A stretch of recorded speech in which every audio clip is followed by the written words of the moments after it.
Una estudiante universitaria estadounidense fue asesinada en su casa. Tras un examen forense, se encontró ADN masculino en su cuerpo, pero no había signos de resistencia, lo que indicaba una relación consentida. La policía especuló que el perpetrador era un hombre cercano a la víctima. Sin embargo, la emocionante vida privada de la víctima complicó la investigación, ya que había muchos que encajaban en el perfil. Esto representó un obstáculo significativo para resolver el caso. El perpetrador incluso filmó su asesinato con su teléfono para asegurarse. Finalmente, ¿qué pasó esa fatídica noche? ¿Quién es el verdadero culpable? Hola a todos, soy X. Bienvenidos al canal Criminal X. La víctima en este caso se llama Heather Maples, nacida el 23 de agosto de 1992, en el condado de Marion, Florida. En el momento del incidente, esta chica tenía 22 años, era estudiante de la Universidad Estatal de Middle Tennessee y trabajaba como empleada de alquiler a tiempo parcial en un apartamento juvenil local. Heather estaba llena de energía todos los días, siempre dispuesta a ayudar a quien lo necesitara, junto con su aspecto excepcional, lo que la hacía muy popular tanto en círculos del mismo sexo como del sexo opuesto. Sin embargo, tenía el mal hábito de disfrutar de su vida, incluso mientras tenía novio. Seguía haciendo amigos en todas partes en las redes sociales, y tenía muchos llamados mejores amigos masculinos. Su vida privada siempre fue complicada hasta que apareció un hombre llamado Price. Tal vez fue el destino el que los unió. Desde que conoció a Price, Heather dejó de ser juguetona, e incluso planeaban casarse después de graduarse de la universidad. Sin embargo, justo unos meses antes de su graduación, ocurrió un accidente, y la boda nunca tuvo lugar. En la mañana del 7 de agosto de 2015, a las 9 de la mañana, Heather, que debía ir a trabajar, no se presentó. Al principio, sus colegas pensaron que podría haber dormido demasiado, pero a medida que se acercaba la tarde y seguía desaparecida, llamaron rápidamente a su novio, Price, para preguntar si estaba con Heather. Para su sorpresa, Price tampoco había estado en contacto con Heather todo el día y asumió que ella estaba demasiado ocupada con el trabajo como para revisar su teléfono. Inesperadamente, Heather no se presentó al trabajo durante todo el día. En ese momento, el corazón de Price se hundió con un presentimiento de mal agüero. Inmediatamente se apresuró a la casa de Heather. Al llegar a su puerta, Price notó que la puerta de Heather estaba sin cerrar con llave, intensificando su sensación de inquietud. Al entrar en el dormitorio, Price vio de inmediato a Heather tendida en la cama, rodeada de manchas de sangre salpicadas incluso en la pared cercana. Sorprendido, Price tocó el pie de Heather en un intento de despertarla, pero ella no mostró ninguna respuesta.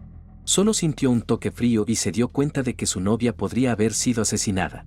En consecuencia, decidió llamar a la policía. Al recibir el informe, la policía llegó rápidamente a la escena. Encontraron a una mujer despeinada tendida boca abajo en la cama del dormitorio, con salpicaduras de sangre por todas partes. La víctima tenía una clara marca de estrangulamiento en el cuello y múltiples heridas traumáticas contundentes en la parte posterior de la cabeza, que parecían ser las lesiones fatales. Después de un examen minucioso de la escena, la policía descubrió una mancha de sangre oscura en la sábana de Heather con huellas dactilares visibles. Este descubrimiento emocionó a la policía, quienes recogieron cuidadosamente la huella dactilar y la subieron a la base de datos nacional de huellas dactilares para su análisis y comparación. Desafortunadamente, el análisis reveló que la huella dactilar pertenecía a la propia Heather, no al perpetrador. Además, debido a que el perpetrador limpió la escena del crimen, la policía no pudo encontrar ninguna otra evidencia útil, como cabello o huellas de pies. Por lo tanto, dependieron del informe de autopsia forense para analizar y resolver el caso. Según el examen forense, se encontró ADN masculino en el cuerpo de Heather, lo que indica que había mantenido actividad sexual con un hombre antes de su muerte. Inicialmente, todos asumieron que el caso era un claro caso de agresión sexual y asesinato. Sin embargo, los examinadores forenses examinaron minuciosamente el cuerpo de Heather y no encontraron heridas defensivas aparte de las lesiones fatales mencionadas, lo cual era hartamente inusual. Típicamente, si Heather hubiera sido forzada a un encuentro sexual, habría resistido, lo que resultaría en heridas defensivas. En consecuencia, la policía sacó dos conclusiones cruciales. En primer lugar, Heather probablemente había participado en la actividad sexual voluntariamente antes de su muerte. Sin embargo, no fue coerción. Por lo tanto, el perpetrador debería ser un hombre que tenía una relación extremadamente íntima con Heather. En segundo lugar, Heather fue golpeada en la parte posterior de la cabeza mientras estaba completamente indefensa, lo que indica que probablemente fue asesinada por alguien cercano a ella mientras dormía. Combinando estos dos puntos, junto con el hecho de que todas las puertas y ventanas en la escena del crimen estaban intactas, la policía redujo directamente el alcance del perpetrador a hombres que tenían una relación íntima con Heather. La policía inicialmente pensó que el rango de sospechosos se había reducido drásticamente, casi resolviendo el caso. Sin embargo, después de la investigación, descubrieron que las relaciones interpersonales de Heather eran muy complejas, y en realidad había bastantes sospechosos que cumplían con los criterios. Tuvieron que proceder con la investigación paso a paso. Como el legítimo novio de Heather, Price naturalmente se convirtió en el primer sospechoso a los ojos de la policía. Según el relato de Price, Heather fue a un bar con un compañero de clase anoche, y como no estaba muy familiarizado con el compañero de clase de Heather, no fue con ellos, sino que regresó a casa y jugó juegos con amigos toda la noche hasta el amanecer antes de irse a dormir. Durante este tiempo, Price solo le envió a Heather un mensaje preguntando cómo había ido la noche con su compañero de clase, y después de algunas preguntas, ya no la contactó más. Basándose en el testimonio de Price, la policía encontró a sus amigos para verificar su coartada, lo cual confirmaron. Sin embargo, la policía estaba preocupada de que Price pudiera haber prearreglado su coartada, así que revisaron la cuenta de juegos de Price. A través de los registros de inicio de sesión de la cuenta de juegos de Price y sus compañeros de juego, se confirmó que Price efectivamente estaba jugando juegos toda la noche, demostrando así que no tenía tiempo para cometer el crimen. La policía entonces descartó su sospecha y lo escoltó fuera de la sala de interrogatorios. Mientras Price salía de la comisaría, otro sospechoso fue llevado por la policía que estaba a cargo de investigar la escena del crimen. Resultó que mientras la policía estaba inspeccionando la escena, vieron a un joven que sostenía llaves y abría la puerta de Heather. Cuando el joven y la policía se miraron, él inmediatamente intentó cerrar la puerta, despertando sospechas. Después de todo, el novio de Heather era Price, así que ¿por qué esta persona tendría las llaves de la casa de Heather? Dado que a menudo se dice que los perpetradores tienden a regresar a la escena del crimen, la policía encontró a este individuo artabiamente sospechoso y lo llevó para ser interrogado. El joven se presentó como Michael, quien era compañero de clase de Heather en la universidad, estaba entre aquellos que fueron al bar para la reunión anoche. Sin embargo, cuando Heather quedó inconsciente por beber demasiado, él fue quien la acompañó a casa cuando terminó la reunión. Después de llevar a Heather a la cama, cerró con llave la puerta y se fue a casa a dormir, saliendo alrededor de la medianoche. No fue hasta el mediodía, cuando se estaba preparando para salir de casa, que se dio cuenta de que había llevado involuntariamente la llave de la casa de Heather consigo. Se apresuró a la casa de Heather para devolver la llave, solo para encontrarse con una habitación llena de policías al abrir la puerta. El relato de Michael parecía razonable. Afirmó que él fue el único que llevó a Heather a casa, sin que nadie lo acompañara durante todo el proceso. Sin embargo, esta artavio de testigos hacía que su historia fuera difícil de verificar. Naturalmente, la policía no podía simplemente aceptar su palabra. Solicitaron su muestra de ADN, la cual inicialmente se negó, pero aceptó a regañadientes después de mucha deliberación. Al comparar su ADN, la policía descartó a Michael como el perpetrador de este caso. Sin embargo, encontraron una coincidencia con un incidente de robo 3 meses antes, lo que explicaba su renuencia inicial a proporcionar su ADN.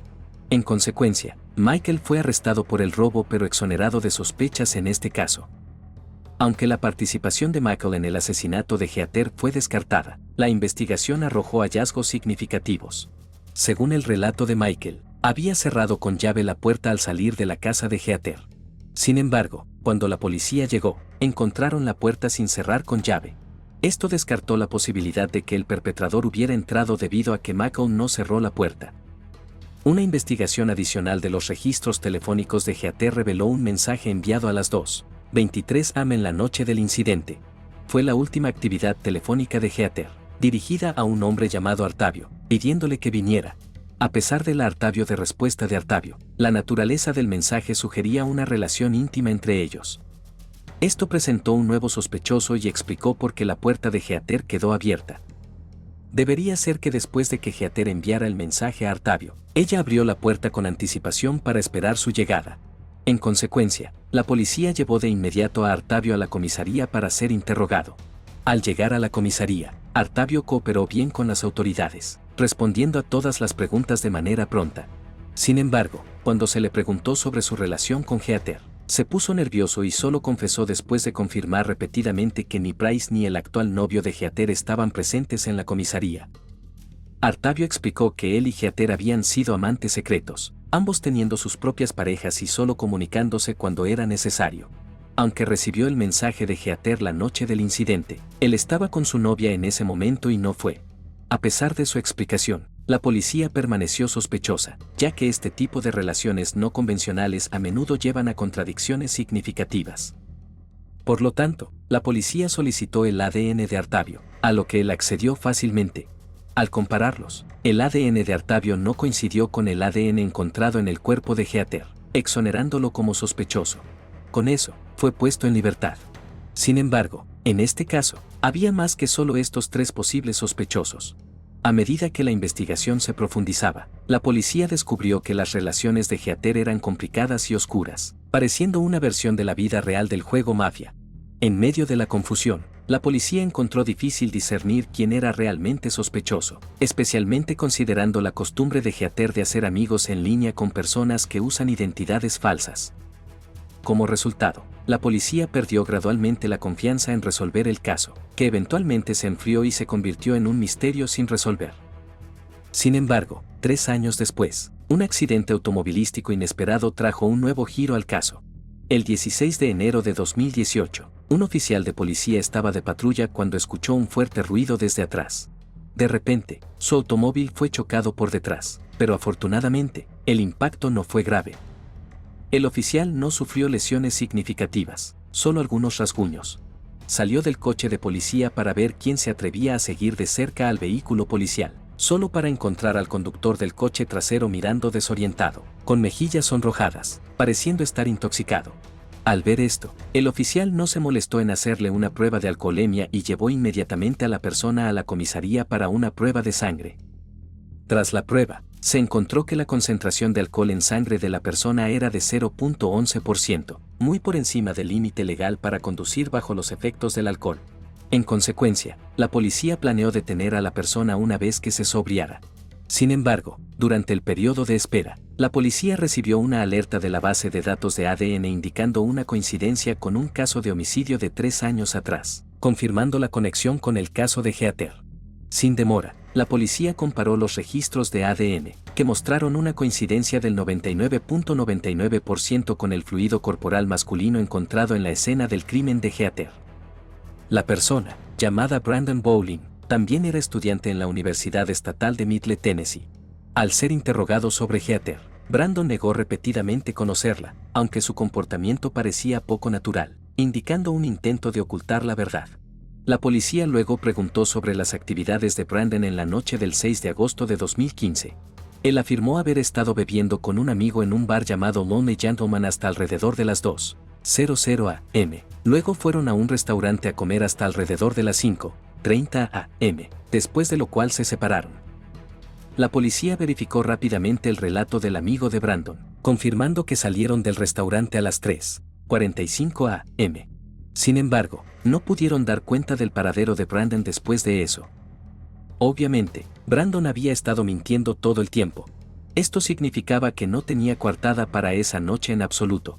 Además, su ADN coincidía perfectamente con el del perpetrador, por lo que la policía no dudó en arrestar a Brandon oficialmente y confiscar todas sus pertenencias para su examen. Sin embargo, cuando la policía revisó el teléfono de Brandon, quedaron atónitos. Encontraron un video increíble en su teléfono, uno que lo mostraba cometiendo actos inmorales contra Heather. La policía luego recordó que el video en el teléfono de Brandon fue el más impactante que habían visto en sus carreras. Era evidente lo brutal que había sido Brandon durante el crimen. Con pruebas abrumadoras en su contra, Brandon no intentó negar sus crímenes y confesó lo que había hecho. Relató los eventos de esa noche, explicando que después de salir del restaurante, se encontró con la foto de Heather en las redes sociales y quedó cautivado por su belleza. Luego, utilizó el historial de ubicaciones pasadas de Heather para encontrar su dirección y descubrió que la puerta principal estaba parcialmente abierta. Asumiendo que había sido dejada abierta para él por Heather, entró audazmente y encontró a Heather durmiendo profundamente en su cama. Aprovechó la situación, cometiendo actos inmorales contra ella. La razón por la que no había signos de resistencia por parte de Heather no fue porque ella no se resistiera, sino porque Brandon no le dio la oportunidad de resistir. Se desvió de la secuencia habitual de los ataques, asegurándose de que Heather no tuviera oportunidad de defenderse. Brandon incluso grabó todo el proceso en su teléfono. Después, eliminó cualquier huella dactilar que pudiera haber dejado y dejó deliberadamente una huella dactilar ensangrentada en la sábana para confundir a la policía. Finalmente, salió del apartamento con confianza, sin darse cuenta de que su cautela finalmente llevaría a su caída debido a conducir ebrio. El 23 de febrero de 2018, tuvo lugar el primer juicio del caso. Brandon fue acusado de asesinato en segundo grado y violación agravada. Él admitió los crímenes que había cometido. Al final, el tribunal sentenció a Brandon a 40 años de prisión por asesinato y 15 años por violación, sin posibilidad de parole.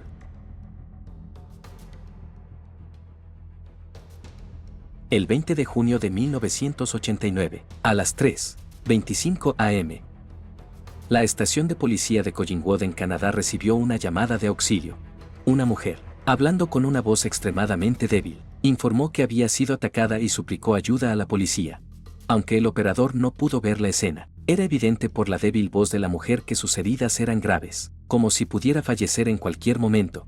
Animando a la mujer a aguantar, el operador logró obtener la dirección del incidente.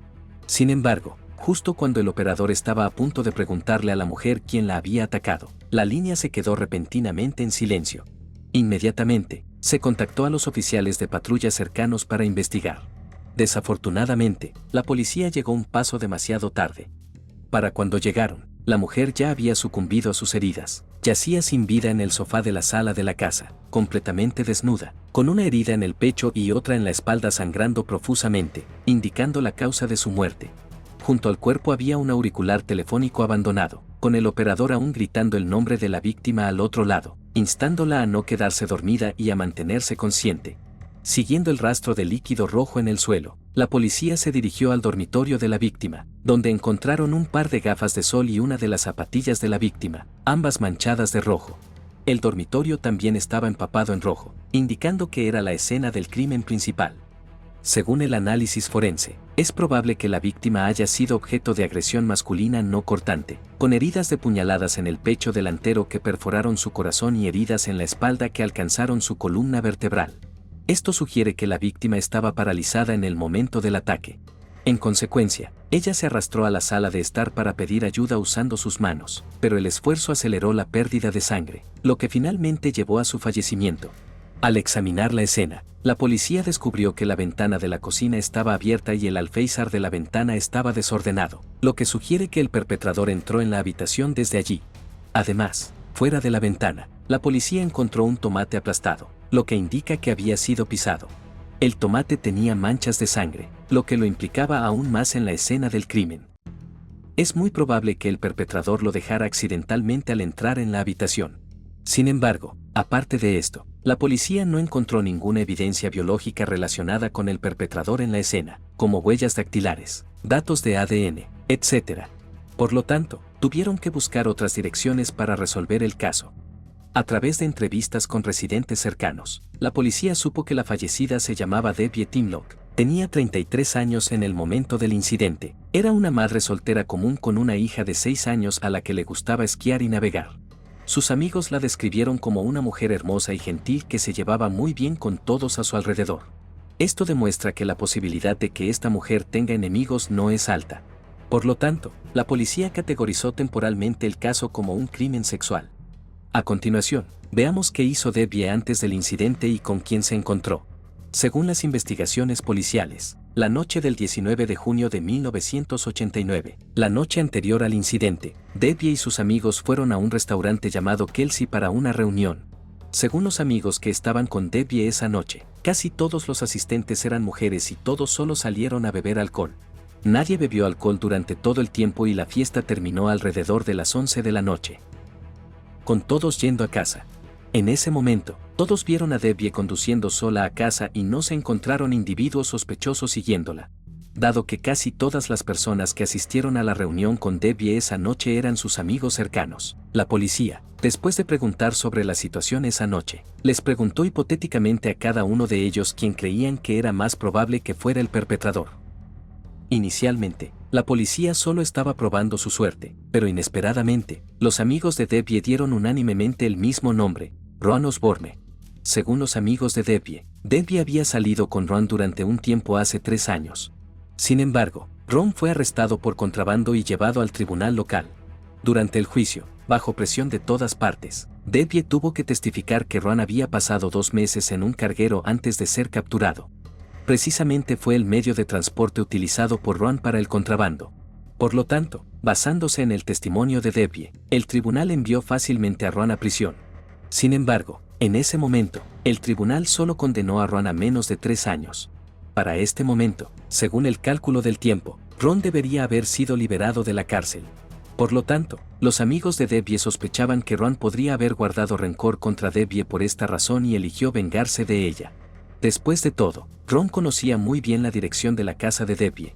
Después de escuchar la descripción de los amigos de Debbie, la policía encontró a Ron bastante sospechoso, especialmente considerando su historial criminal previo.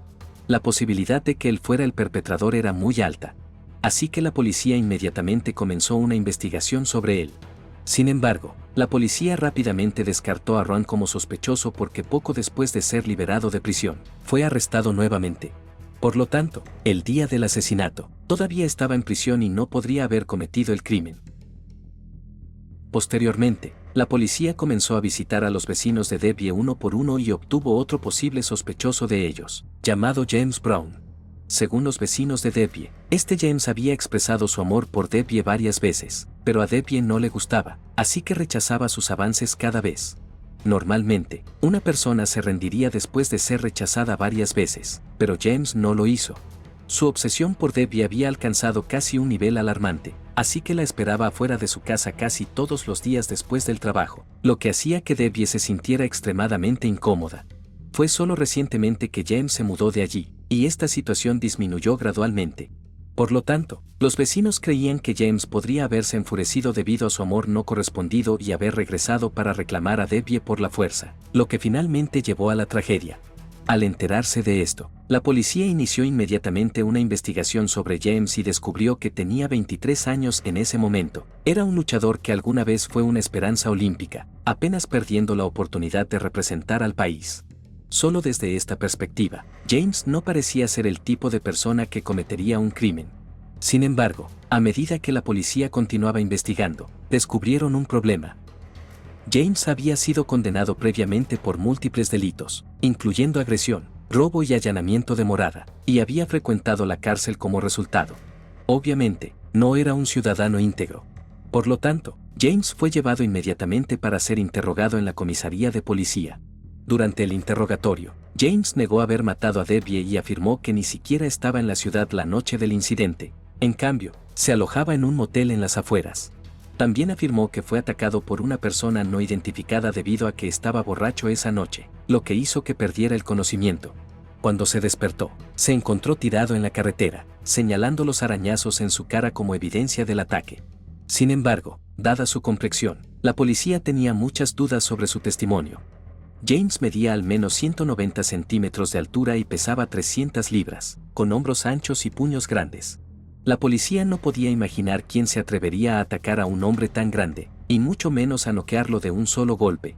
Los luchadores, como James, están entrenados para resistir golpes, especialmente en su nivel, donde la forma física es primordial.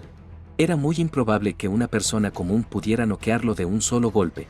Sin embargo, lo que más despertó la sospecha de la policía no fue su testimonio, sino 2 fotos tomadas durante su entrenamiento con el equipo nacional. ¿Recuerdas las gafas de sol encontradas en la escena del crimen?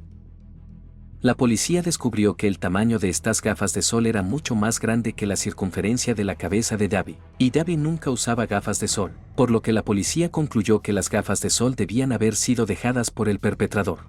De las 2 fotos de James, pudimos ver que llevaba gafas de sol casi idénticas. Esto hizo que fuera difícil para la policía no sospechar de James como el asesino de Debbie. En consecuencia, interrogaron de inmediato a James sobre las gafas de sol.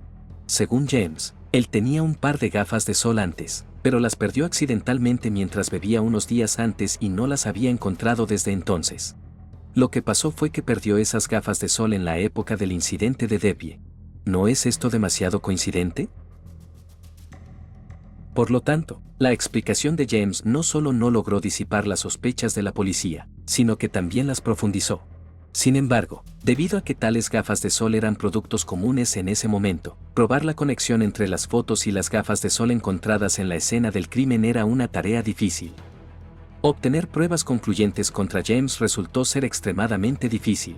En consecuencia, la policía solicitó una orden de registro para investigar más a fondo la casa de James. Tras un examen minucioso del coche de James, la policía encontró un par de zapatos de lona azul, que captaron de inmediato su atención. ¿Recuerdas el tomate aplastado encontrado en la escena del crimen? Tenía una huella de zapato distintiva, y el patrón en la suela de los zapatos encontrados en el coche de James coincidía con esta impresión. Este descubrimiento aumentó significativamente la sospecha de la policía sobre James. Sin embargo, para garantizar la rigurosidad del caso, la policía no utilizó directamente los zapatos como evidencia. En cambio, decidieron realizar un experimento. Hicieron que alguien usara los zapatos de James y colocaron una cantidad significativa de peso dentro de un chaleco antibalas usado por la persona para que coincidiera con el peso de James. Después de la preparación, la persona presionó todo su peso sobre el tomate, dejando una huella de zapato clara. Al comparar, la policía encontró que las dos huellas de zapatos eran casi idénticas. Sin embargo, al igual que las gafas de sol encontradas en la escena del crimen, estos zapatos eran productos comunes y no se podían utilizar como evidencia decisiva. Sin embargo, en esta etapa de la investigación, la policía estaba casi segura de que James era el asesino de Debbie. James tenía huellas de pie inusualmente grandes, lo que hacía extremadamente difícil encontrar a alguien con un tamaño de pie coincidente y los mismos zapatos de lona. Además, encontrar a alguien con estas características y las mismas gafas de sol encontradas en la escena del crimen sería casi imposible. Aparte de James, parecía altamente improbable encontrar a otra persona que cumpliera con los tres criterios. Sin embargo, bajo el sistema legal canadiense, simples huellas de pie y gafas de sol no podían ser utilizadas como pruebas concluyentes. Esto significaba que aunque la policía sospechaba fuertemente que James era el culpable, no podían procesarlo ni llevarlo a juicio basándose únicamente en esta evidencia. El tribunal no aceptaría tal evidencia a menos que se pudiera demostrar de manera irrefutable que las huellas de pie y las gafas de sol pertenecían a James. Pero, ¿qué se podía hacer? La policía se encontraba en un dilema. Decidieron aprovechar el poder de la ciencia para resolver el caso. Unos días después, el Departamento de Policía de Collingwood solicitó la ayuda del Dr. Graham Strong, un profesor de optometría en la Universidad de Waterloo. Era un experto absoluto en el campo de la optometría y había dedicado toda su vida a la investigación en esta área. Al enterarse de las intenciones de la policía, él aceptó rápidamente ayudarles. Primero, el Dr. Strong amplió la foto de James varias veces. Luego identificó dos puntos blancos en las pupilas de James, que eran reflejos dejados por el flash al tomar la foto. Utilizando esto como base, el Dr. Strong calculó que la distancia entre las pupilas de James era de 72 milímetros, lo cual era un dato crucial. Con esta información, el Dr. Strong calculó minuciosamente más de 20 datos relacionados con gafas, incluyendo tamaño y tipo de lente. Finalmente, comparó estos datos con las gafas de sol encontradas en la escena del crimen, confirmando que eran, de hecho, el mismo par usado por James. Con esta conclusión, la policía finalmente pudo respirar aliviada. Tenían suficientes pruebas para llevar a James a juicio. El 27 de enero de 1992, 2 años y medio después del asesinato de Debbie, el caso fue llevado oficialmente a juicio en el Palacio de Justicia del Condado de Simcoe. Una vez en la corte, todas las pruebas obtenidas previamente por la policía podrían presentarse como evidencia.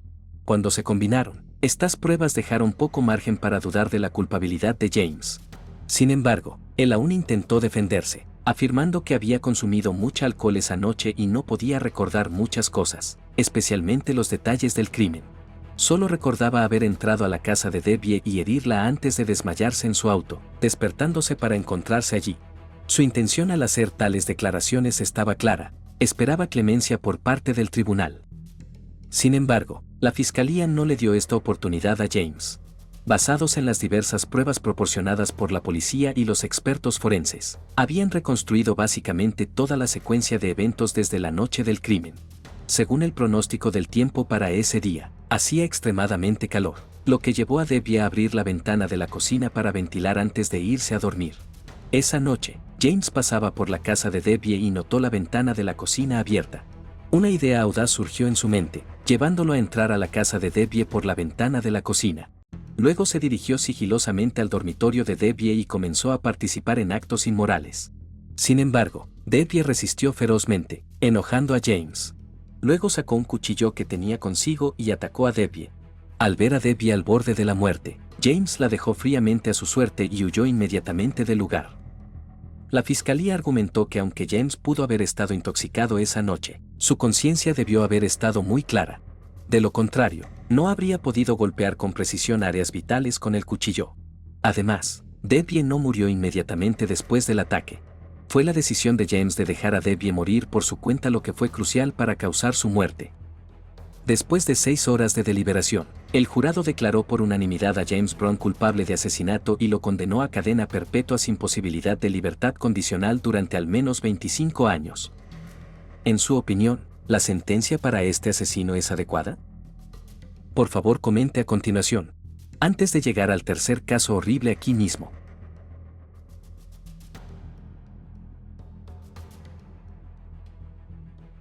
El 23 de marzo de 2015, a la 1:53 p.m. California, E.U. El Departamento de Policía de Vallejo recibió una llamada de socorro. El hombre declaró que hace unas 10 horas, alrededor de las 3 de la madrugada, un grupo de maleantes irrumpió en su casa. No solo se llevaron objetos de valor de su casa, sino que también secuestraron a su novia. Él mismo fue drogado con pastillas para dormir y apenas se despertó recientemente, de ahí el informe tardío a la policía. Al recibir el informe, la policía acudió de inmediato a la casa del llamante para recopilar información. Según el informante, se llama Aaron Quinn, y su novia se llama Denise Hoskins.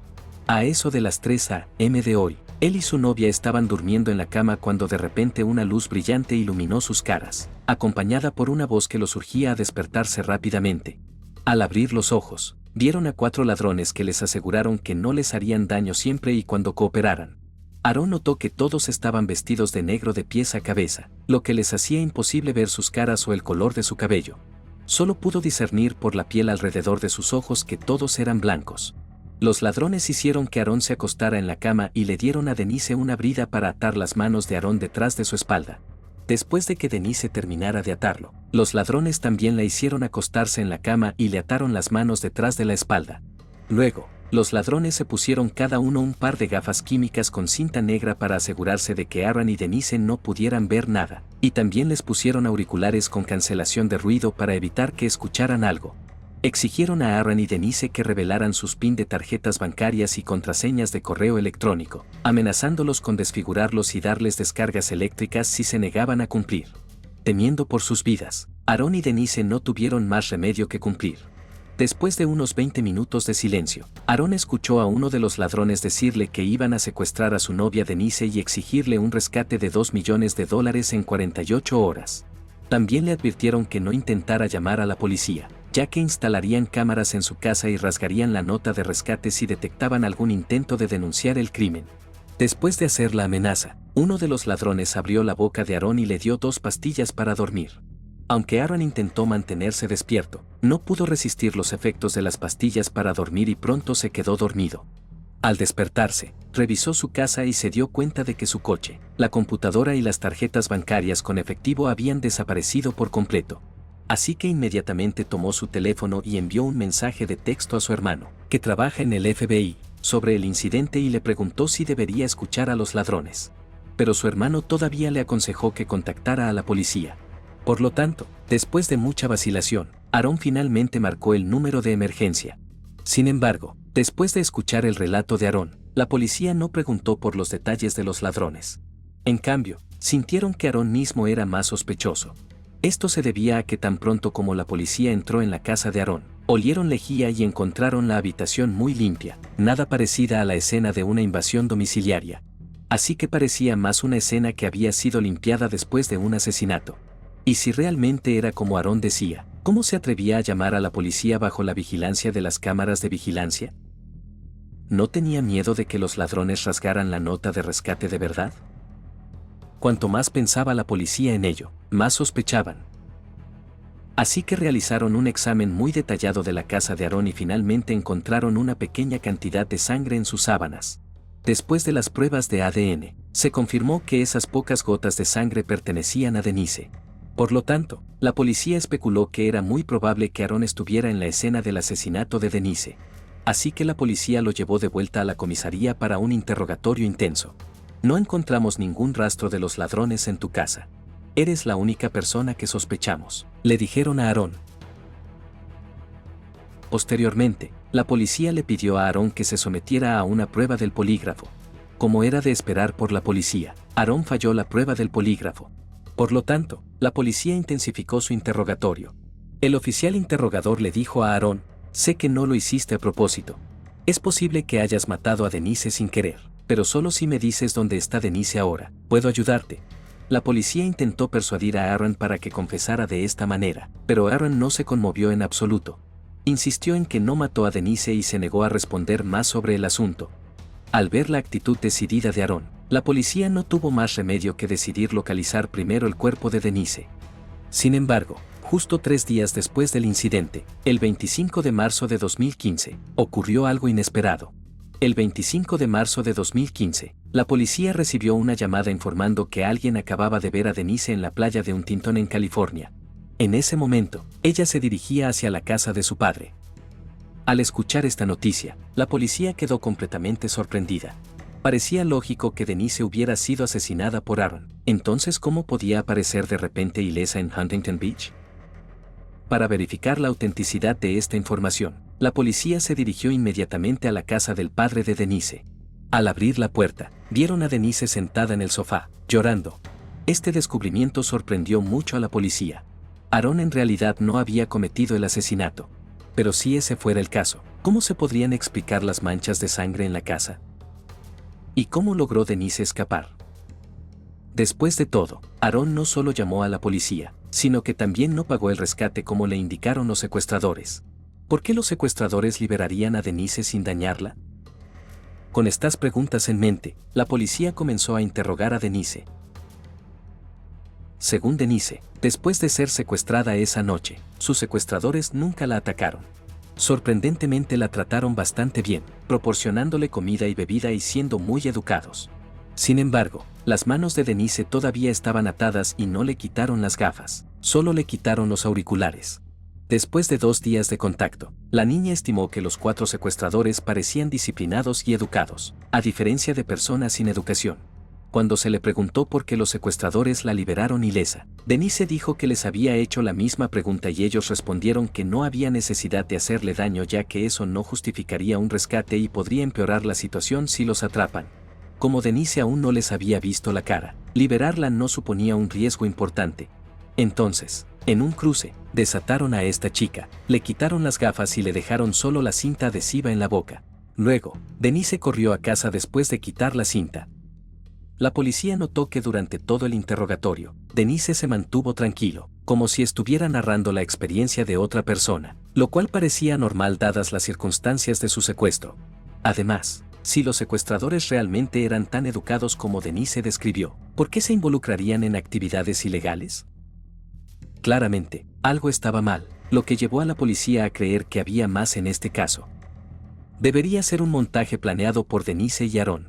Aunque la policía aún no ha encontrado la razón específica, los dos deben haber tenido motivos ocultos.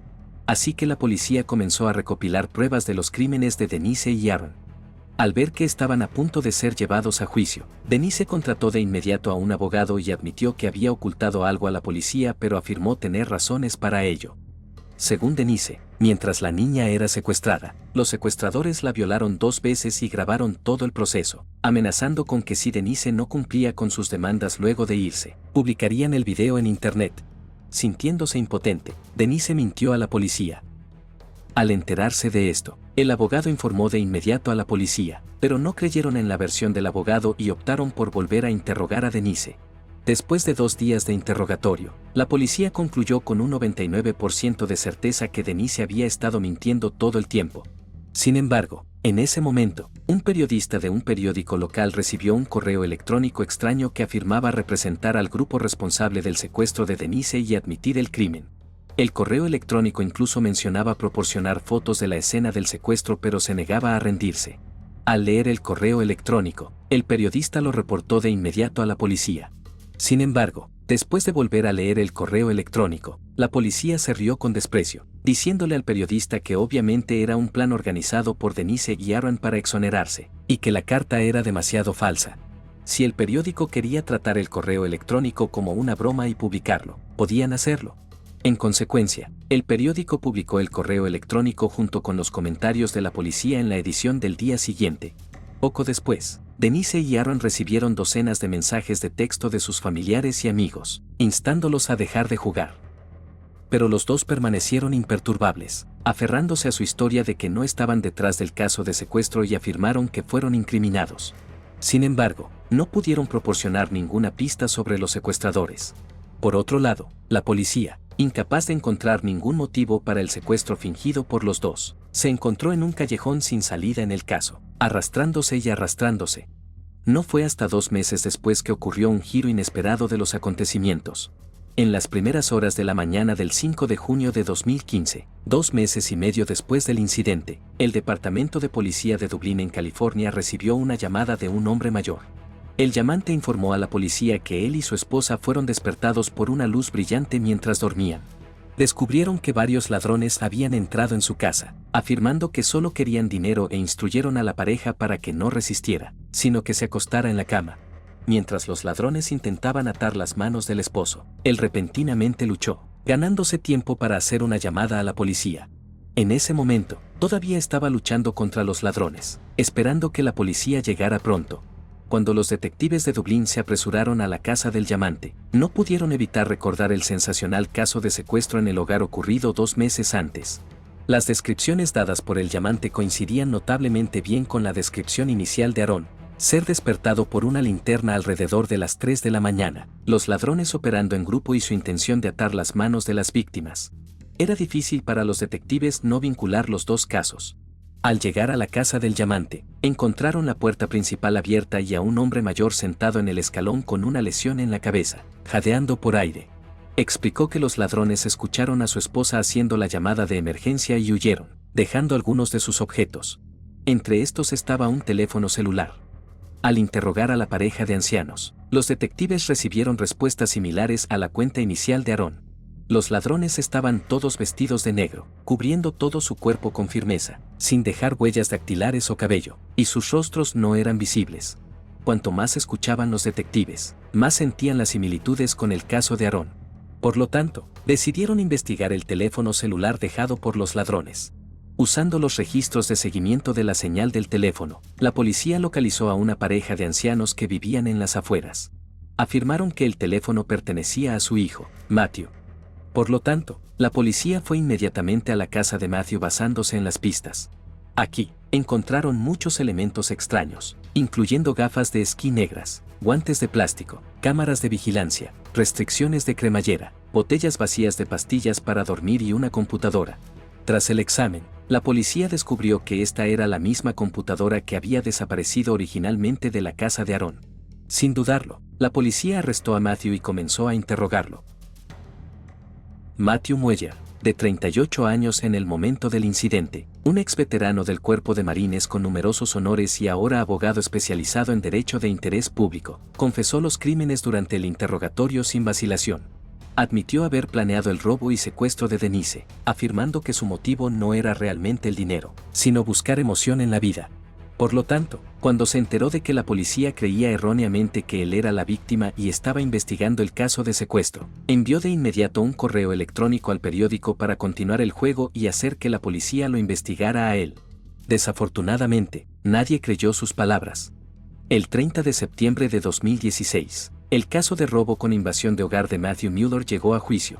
Finalmente fue condenado a 10 años de prisión por el caso de robo en la ciudad de Dublín, 40 años de prisión por robo con invasión de hogar y 31 años adicionales por secuestro y violación de Denise, sumando un total de 81 años en prisión sin posibilidad de libertad condicional. Antes del juicio, La policía había preguntado repetidamente a Matthews sobre sus cómplices, ofreciéndole ayuda para reducir su condena si confesaba, pero Matthews se negó en cada ocasión, rehusándose obstinadamente a revelar a sus cómplices. Por lo tanto, hasta el día de hoy, los otros 3 perpetradores del robo no han sido capturados. Un tranquilo pueblo fue testigo de un brutal asesinato. Una hermosa y bondadosa joven fue cruelmente asesinada en su propia casa. Todos los sospechosos tienen un motivo para asesinar a esta pobre niña, pero todos tienen coartadas perfectas. No fue hasta 26 años después que una pista insignificante se convirtió en la clave para resolver este caso y sacar la verdad a la luz. Woods Cross está ubicado en la parte norte de Utah, un pequeño pueblo en el condado de Davis, el condado más pequeño del estado, con una población de alrededor de 9,000 habitantes. El 6 de junio de 1980, el departamento de policía de Woods Cross recibió una llamada de socorro. Un hombre, con voz temblorosa, reportó que su esposa había sido asesinada.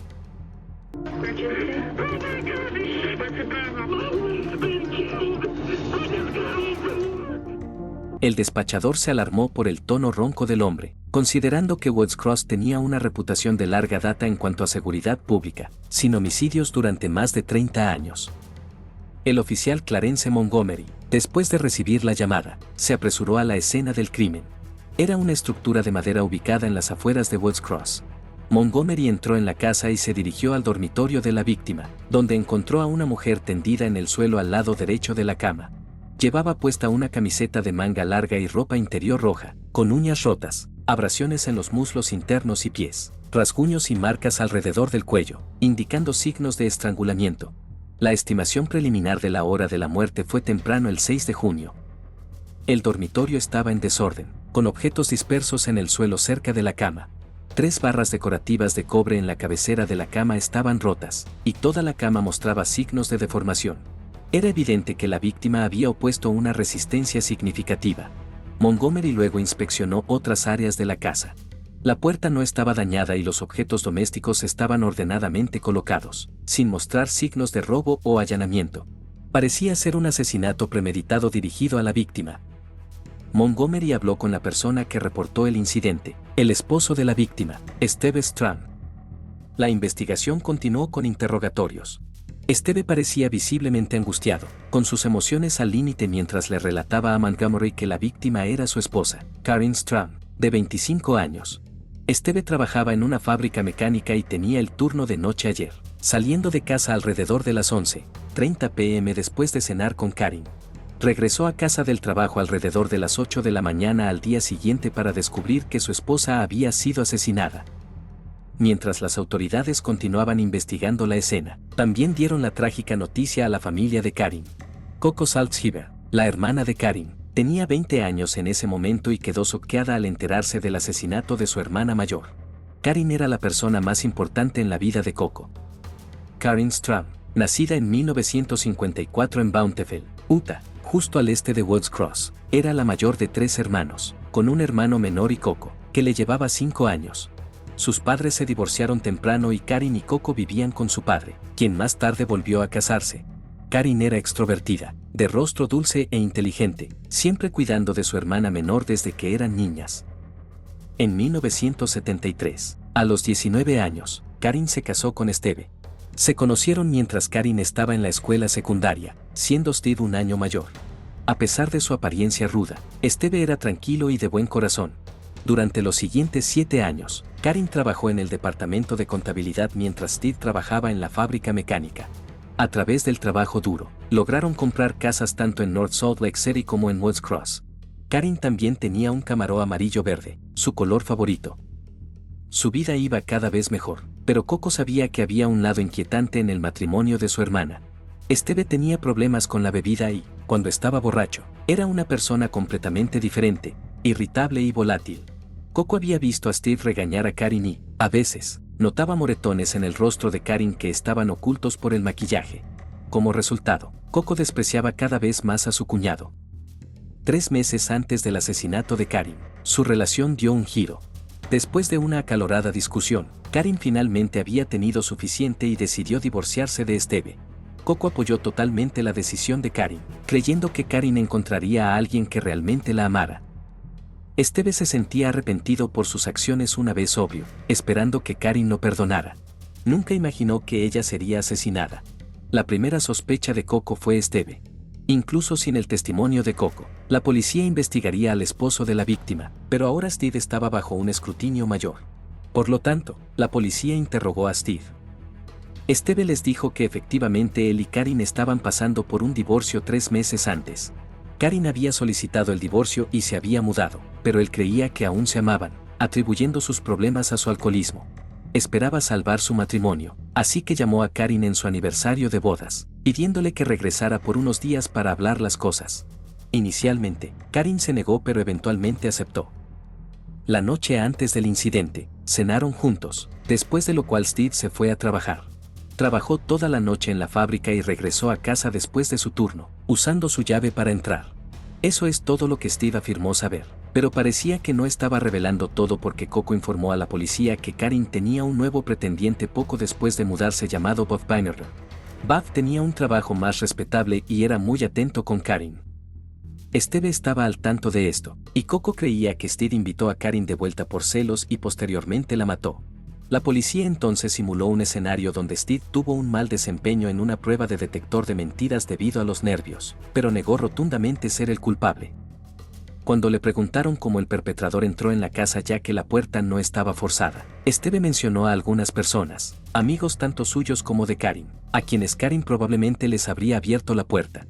Él enfatizó particularmente a 2 individuos, el nuevo novio de Karin, Bob, quien tenía un motivo debido a los celos, y su compañero de trabajo, Ed Owens, quien trabajaba en el mismo turno pero estaba en el turno de noche mientras Steve estaba en el turno de tarde.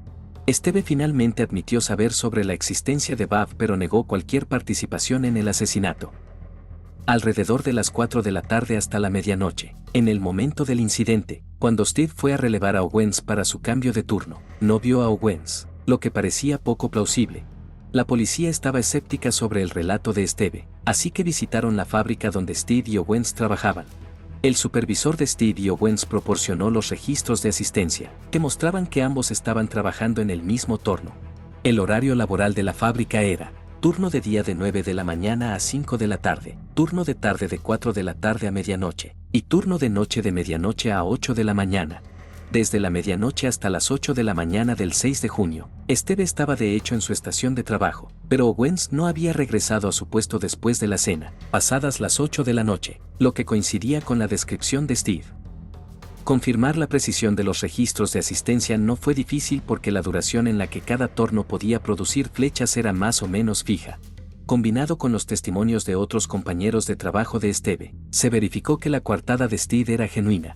En consecuencia, la policía tuvo que liberar a Steve. Siguiendo la descripción de Steve, la policía localizó a Ed Owens, de 29 años, quien no solo era compañero de trabajo de Steve sino también su amigo, con las familias siendo cercanas y socializando a menudo juntas. A veces, cuando Steve se emborrachaba, Owens incluso lo llevaba a casa, haciéndolo una de las personas que Steve mencionó que Karin le abriría la puerta. Owens le dijo a la policía que de hecho estaba en el turno de tarde ese día. La cena era típicamente alrededor de las 8 de la noche, y tenía la intención de ir a un bar cercano para comer algo pero terminó tomando algunas copas con algunos amigos, continuando hasta que el bar cerró. Luego fueron al estacionamiento y continuaron bebiendo hasta alrededor de las 4:30 am cuando regresaron a casa en estado de embriaguez. Durante su conversación, los oficiales notaron abrasiones en la nariz y el brazo de Owens que se asemejaban a marcas de arañazos. Cuando se le preguntó, Owens explicó que como operador de torno, a menudo encontraba escombros voladores en el trabajo, lo que resultaba en lesiones menores que eran comunes. Sus compañeros de trabajo corroboraron esta afirmación. Sin embargo, como precaución, la policía fotografió las heridas de Owens y tomó su muestra de sangre. La policía también entrevistó a los amigos mencionados por Owens, cuyos relatos coincidieron con el de Owens. Además, Owens no tenía ningún motivo, así que eventualmente, la policía lo descartó como sospechoso. El foco entonces se centró en el nuevo novio de Karin, Bob Bangerter, porque como Steve había mencionado, si Karin se reconciliaba con Steve, Bob la perdería, dándole un motivo. Bob, de 35 años, ingeniero mecánico, le dijo a la policía que estaba comprometido con su relación con Karin y que realmente la amaba. Estaba al tanto de la invitación de Steve para que Karin regresara e incluso la persuadió para que volviera a encontrarse con Steve. Estaba seguro de que la intención de Karin al regresar era divorciarse de Steve. Cuando la policía le preguntó dónde estaba Buff en el momento del incidente, declaró que estaba en casa toda la noche, y al igual que Coco, también creía que Steve era el asesino. Pronto, la coartada de Buff fue confirmada, y así se eliminó su sospecha. En la actualidad, Steve seguía siendo el principal sospechoso. La policía llevó a cabo investigaciones sobre otras personas relacionadas con la pareja y recopiló muestras de sangre. Mientras tanto, el procesamiento de evidencia se completó, incluyendo la ropa de Karin, las uñas rotas y otros objetos. Concurrentemente, se publicó el informe de autopsia de Karin, confirmando su causa de muerte como asfixia debido a la compresión del cuello. Había sufrido lesiones graves, moretones en los muslos internos y genitales, y se encontraron fluidos corporales masculinos en su interior. La hora de la muerte se estimó entre las 10 de la noche del 5 de junio y las 2 de la mañana del 6 de junio, diferenciándose ligeramente de la suposición inicial. Esta discrepancia sugería que Karin podría haber sido asesinada antes de que Steve saliera de casa, ya que había declarado que salió alrededor de las 11:30 p.m. Esto socavó la coartada anterior de Steve, significando un desarrollo significativo. La policía interrogó nuevamente a Steve, y esta vez, hizo una solicitud sorprendente. Quería someterse a una prueba del polígrafo. Afirmó que sabía que era visto como un sospechoso, pero afirmó su inocencia, deseando probarlo a través de los resultados del polígrafo. Aunque los resultados del polígrafo no se podían presentar como evidencia en el tribunal, seguían siendo una herramienta útil. Dado que Steve lo solicitó él mismo, la policía no tuvo motivo para rechazarlo. Sin embargo, el puntaje de Steve esta vez fue de -13, un resultado terrible. La policía creía cada vez más que Steve estaba involucrado en el asesinato. A pesar de su solicitud para el polígrafo, la evidencia existente no era suficiente para acusar a Steve de asesinato. Por lo tanto, la policía interrogó una vez más a los colegas de Karin, finalmente obteniendo resultados. Varios colegas de Karin informaron haber visto moretones en su cuerpo y haber escuchado a Karin mencionar que Steve casi la había estrangulado. Este testimonio corroboró la causa de muerte de Karin y fue crucial. Steve carecía de una coartada perfecta, tenía un motivo para matar a Karin, mostraba violencia doméstica, especialmente cuando estaba intoxicado, y lo más importante, había atacado a Karin de una manera consistente con su causa de muerte. Finalmente, 2 meses después del asesinato, la policía arrestó formalmente a Steve bajo sospecha de asesinato. Sin embargo, cuando el fiscal se preparaba para presentar cargos contra Steve, su abogado defensor solicitó al juez que excluyera el testimonio de los colegas de Karin, argumentando que el testimonio de este colega no era de primera mano, lo que se denominó como doble rumor. El juez aceptó el argumento del abogado defensor y excluyó esta evidencia crucial. Esta noticia decepcionó a todos los involucrados, ya que era una de las piezas clave de evidencia en posesión de la fiscalía. En tal escenario, si la policía acusara precipitadamente a Steve, intentara persuadir al jurado para que desestimara las dudas razonables y luego lo condenara, la probabilidad de éxito sería extremadamente baja. Una vez que Steve fuera absuelto, el principio de doble jeopardy evitaría que fuera procesado nuevamente. Steve permanecería entonces libre para siempre. El principio de doble jeopardy, conocido como el principio de res judicata en los sistemas de derecho civil. En resumen, sin evidencia sólida, sería imprudente procesar a Steve. Por lo tanto, la policía tomó la difícil decisión de retirar los cargos en su contra. Esta fue una decisión reacia pero correcta. Sin embargo, Coco quedó entristecida por este resultado. No podía entender por qué, con circunstancias tan claras, había insuficiente evidencia. Igualmente frustrado estaba el oficial Montgomery, quien había manejado el caso. Durante los siguientes meses, la policía continuó buscando nuevas pistas con la esperanza de resolver el caso. A pesar de sus esfuerzos, el caso permaneció estancado. Montgomery organizó meticulosamente toda la evidencia, esperando encontrar algún día un cierre.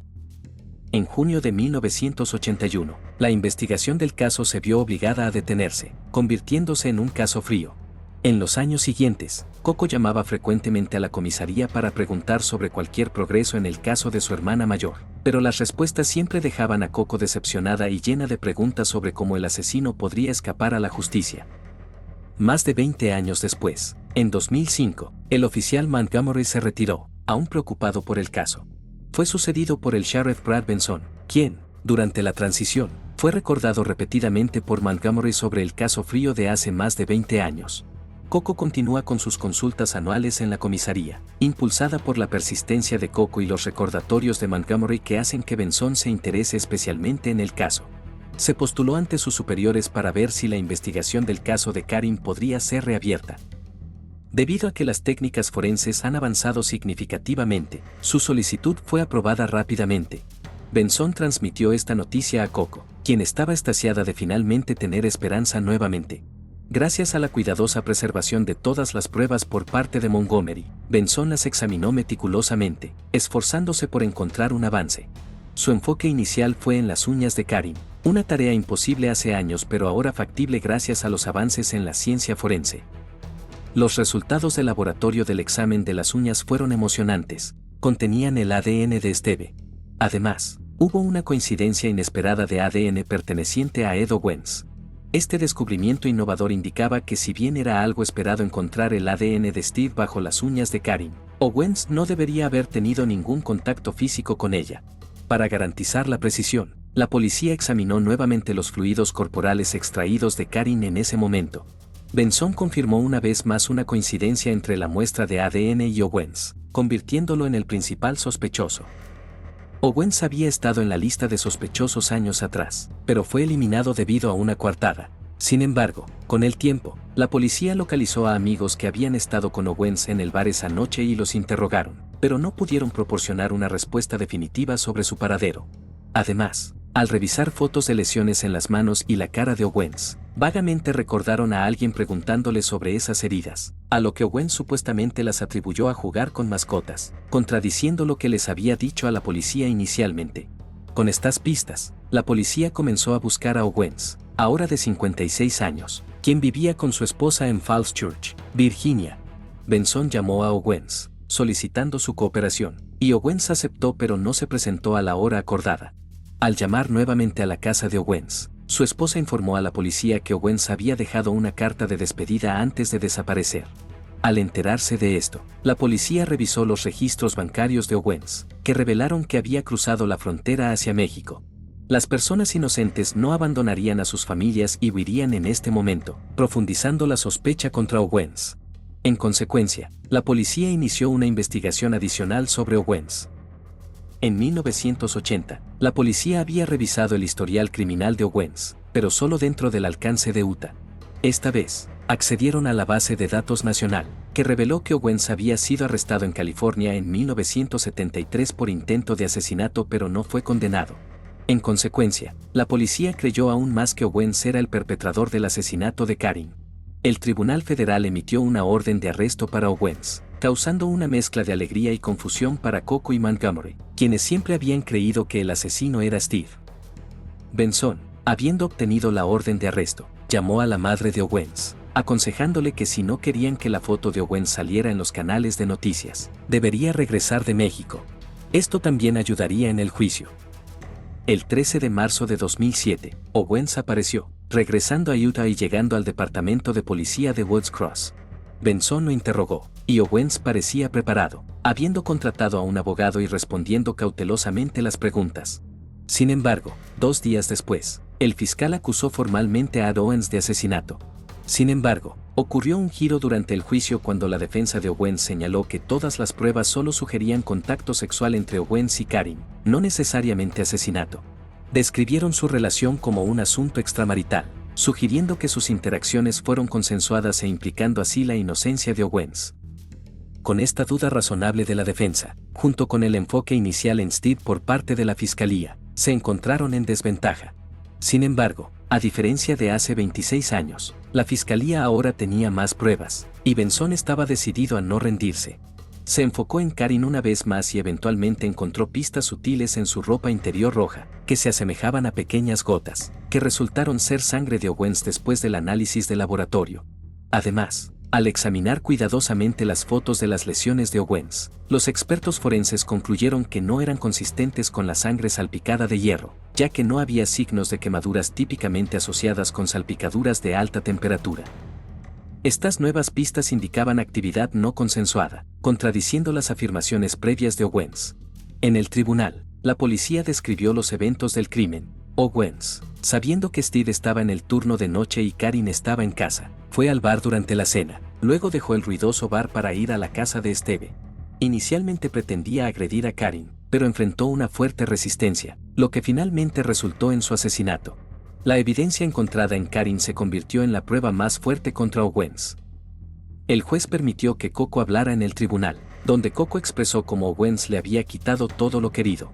Mientras Coco hablaba, Owens continuaba sonriendo. El 1 de abril de 2009, después de 9 horas de deliberación, el jurado llegó a un veredicto de culpabilidad. Este momento fue muy emotivo para Coco, ya que la justicia que había esperado durante 26 años finalmente llegaba. Ed Owens fue condenado a cadena perpetua sin posibilidad de libertad condicional, probablemente pasando el resto de su vida tras las rejas.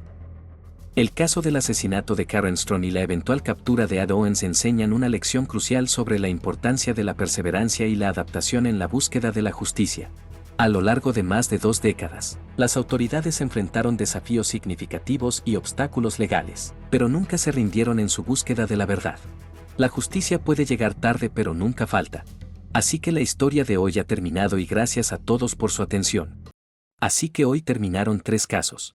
En tu opinión, ¿cuál es el caso más peligroso? Por favor, comente a continuación en la sección de comentarios. Soy X. Adiós y nos vemos de nuevo.